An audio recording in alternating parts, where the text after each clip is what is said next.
कि ये जो मेरा पॉलिटिकल जर्नी रहा है, मैंने अपने लिए कुछ मांगा नहीं। मैंने अपने लिए एक पोस्ट नहीं मांगा, एक पद नहीं मांगा, हमने कुछ नहीं मांगा। हमने सिर्फ अपने त्रिपुरा लोगों के लिए, जो एसटी लोग हैं, जो जनजातीय त्रिपुरा का, उनके लिए हमने कुछ मांगा है। अगर वो गवर्नमेंट ऑफ इंडिया नहीं देना चाहती है तो वो उनका डिसीजन। अगर वो देंगे तो हम वेलकम करेंगे, अगर नहीं देंगे तो हम ऑपोजिशन में हैं और हम जानते हैं कि ऑपोजिशन क्या कर सकता है त्रिपुरा में, तो हम ऑपोजिशन का काम करेंगे।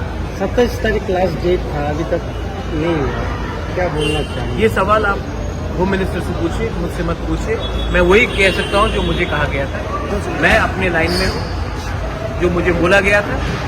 अब अगर उनको कुछ करना है तो हम वेट करेंगे, लेकिन अगर नहीं करेंगे तो हम भी अपने एमएलए एमडीसी से बात करके आने वाले दिन में हमको क्या करना है उसके बारे में चलेंगे। आपने 24 घंटा का अल्टीमेट दिया था और आप स्ट्राइक पे जाने वाले थे।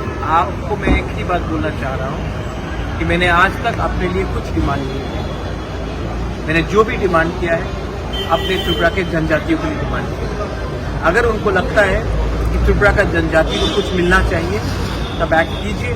अगर उनको लगता है कि त्रिपुरा का जनजाति खुशी है तब हम हमारा व्यू अलग है। हम अपना जो हमें जो करना है वो हम करेंगे। तो बात क्लियर है। आपने जो आप एक ही ये सवाल नहीं, आप देश के होम मिनिस्टर से पूछ लीजिए। मुझे जो बोलना था मैंने बोल दिया।